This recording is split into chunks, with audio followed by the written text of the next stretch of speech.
George Galloway.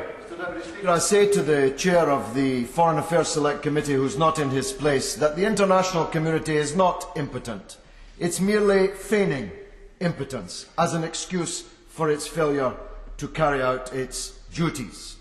And the Foreign Office Minister today, though his words were more robust, essentially masked the same inaction as the languid and complacent Foreign Secretary who performed in front of us on Monday. Compare and contrast British diplomacy on this with our response to Zimbabwe, or more particularly to the Russian conflict with Georgia. The Foreign Secretary was everywhere then, lecturing the Russians on what they must do. He even flew to Kiev and stood on the dividing line and told Russia what the international community required of them. Here our ministers boast of writing a UN resolution which has been completely ignored.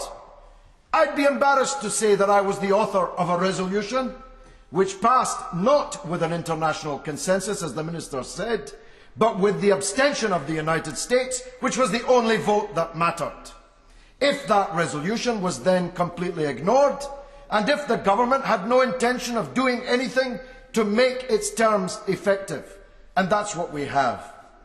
The Foreign Secretary says he doesn't want what he calls gesture politics, supported widely in the House today, like an arms embargo, like recalling ambassadors, like requiring the withdrawal of Israeli ambassadors, because he doesn't want to isolate Israel.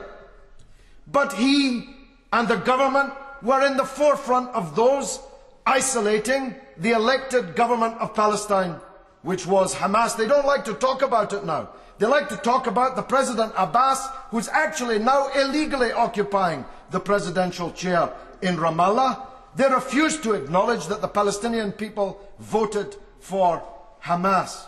Now, I have never been a supporter of Hamas.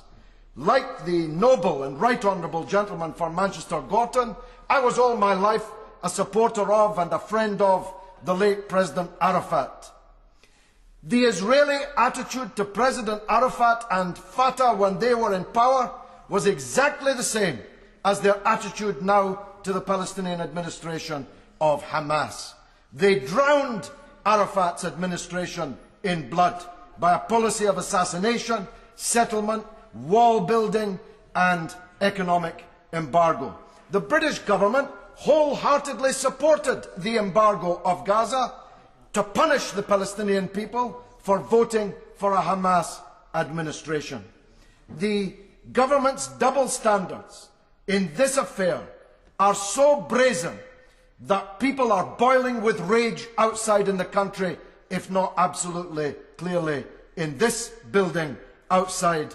People are furious, and the danger of radicalisation of particularly the Muslim youth in this country is clear and present as a danger.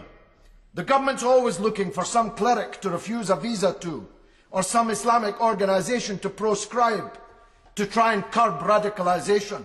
How radical does the minister think British Muslims feel right now as they watch on the news right now the bombing of the UNRWA and the slaughter of children that has been adumbrated here today?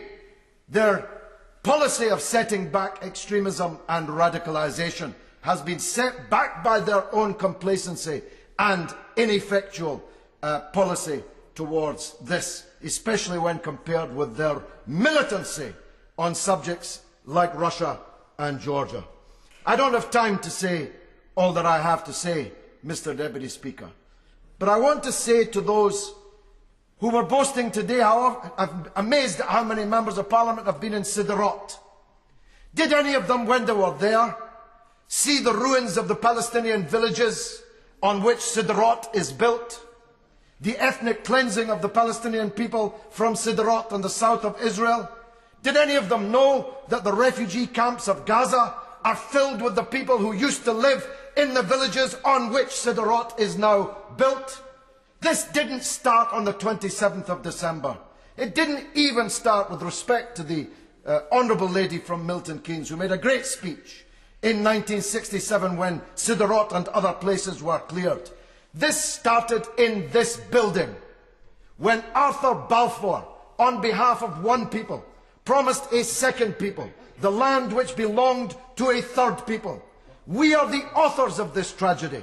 Everything that has flown as a result of that declaration.